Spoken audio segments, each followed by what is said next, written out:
हमारा विषय है जीवन में उपासना का महत्व। भाई और बहनों, बहुत ही सुंदर विषय है। जीवन और उपासना दोनों शब्दों की हम सांगोपांग व्याख्या करके और फिर दोनों को ब्लेंडिंग करेंगे, दोनों को जोड़ेंगे और होलिस्टिक निर्णय पर पहुंचेंगे कि किस तरीके से जीवन में उपासना करने से हम अपनी मंजिल को, अपने गंतव्य को प्राप्त कर सकते हैं। और गंतव्य को प्राप्त करने के लिए उपासना एक सुसाध्य है और मंजिल है, हमारा गंतव्य है वह है मुक्ति, गंतव्य है स्वतंत्र होना, गंतव्य है शाश्वत सुख को प्राप्त करना, गंतव्य है सनातन सत्य को प्राप्त करना।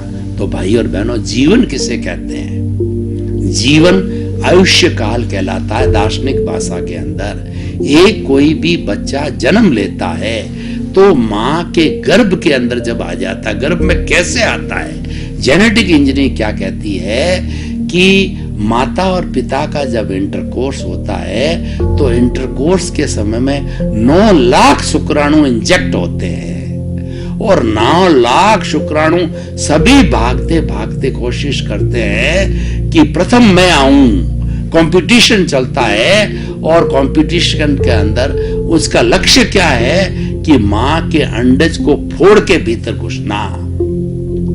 तो 9 लाख कोशिश करके जो प्रथम स्थान आता है, प्रथम शुक्राणु उस अंडज को फोड़ करके भीतर घुसता है और वो विजेता होता है और अंडज बंद हो जाता है और बाकी के वो 9 लाख -1 है ना, वो एक साथ मर जाते हैं। यानी जो भी वीर्य इंजेक्ट हुआ इंटरकोर्स के समय में 9 लाख -1 तो मर गए और अंडज के भीतर एक गया। अब भीतर क्या होता देखिए कि एक शुक्राणु और एक अंडज ये दोनों मिलते हैं और दोनों मिलकर के दोनों समाप्त हो जाते हैं, वो अपना अस्तित्व समाप्त कर देते हैं। अस्तित्व समाप्त करके तीसरा जो है उसके जो भीतर जो है वो जन्म लेता है एम्ब्रियो के रूप में और वो एम्ब्रियो होता है एक नई आत्मा होती है जो अवतरित होती है। उस क्षण से उसका जीवन प्रारंभ हो जाता है।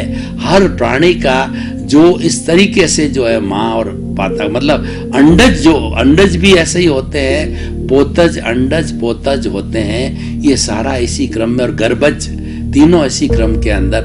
अंडज तो अंडे से फूट के निकलता है और पोतज होता है। पोतज कौन से होते हैं? जैसे कि हमारा जो है ये कहना चाहिए हाथी है, शेर है, गाय है, भैंस है, ये पोतज होते हैं। ये क्या है कि बड़े रूप में जन्म लेते हैं। और अंडज होता है जो मुर्गी होती है, मोरनी होती है, वो अंडे देती है, वो दोनों नर और मादा से होते हैं। तो मैं क्या कहना चाह रहा हूं कि गर्भज, अंडज, पोतज ये तीनों ही जो है माँ के गर्भ से होते हैं। और फिर मैं जलचर, थलचर, खेचर अलग अलग श्रेणी होगी।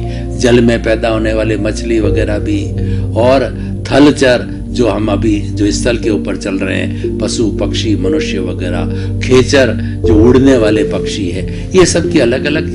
तो कुल मिलाकर के नर और मादा की बात मैं कही। बिना नर और मादा के भी होते हैं, वो समूर्चम कहलाते हैं, जो कि देव गति वाले होते हैं, नरक गति वाले होते हैं, और दूसरे ऐसे होते हैं जिसमें नर मादा की आवश्यकता न होती है। आप देखिए जब तेज बारिश होती है तो बारिश के होने के बाद हम देखते हैं कि बारिश सीजन के अंदर ये नए नए तरीके जीव, लाल रंग के, पीले रंग के, ये पतंगे हैं, ये टिड्डी है, इतने सब कहां से आती है? ये सब समूर्चम है। ये धरती को फोड़ करके, और क्योंकि उनको जलवायु और वातावरण वैसा मिल जाता है, हर एक का जलवायु और वातावरण होता है। हमारे भीतर भी इंटरकोर्स जब होता है तो वो भी एक वातावरण होता है, एक टेम्परेचर होता है, आर्द्रता होती है, शुक्राणु होता है, अंडज होता है, मिलन हो जाता है, वो अलग वातावरण होता है। और ये अलग वातावरण होता है, ये बाहर का प्राकृतिक होता है और वो भीतर का वातावरण होता है। इस तरीके से सारे 84 लाख जीवायोनि के प्राणियों जन्म लेते हैं और वो उनके उत्पत्ति स्थान है। असंख्य जीव होते हैं, मैं संख्या नहीं बताना चाहता हूँ, मैं तो उत्पत्ति स्थान 84 लाख जीवायोनि उसका पूरा वर्णन बता सकता हूँ। 7 लाख पृथ्वी का है, 7 लाख अप का है, 7 लाख तेज का है, 7 लाख वायु का है, 10 लाख प्रत्येक वनस्पति का है, 14 लाख साधारण मनुष्य का, 2 लाख देहेंद्रिय, 2 लाख तेंद्रिय, 2 लाख चतुर्न्द्रिय, 4 लाख नारकी, 4 लाख देवता, 4 लाख त्रिनेत्र पंचेंद्रिय, 14 लाख मनुष्य की जाति। ये टोटल करो तो 84 लाख जीवा यानी बर्थ प्लेसेज है।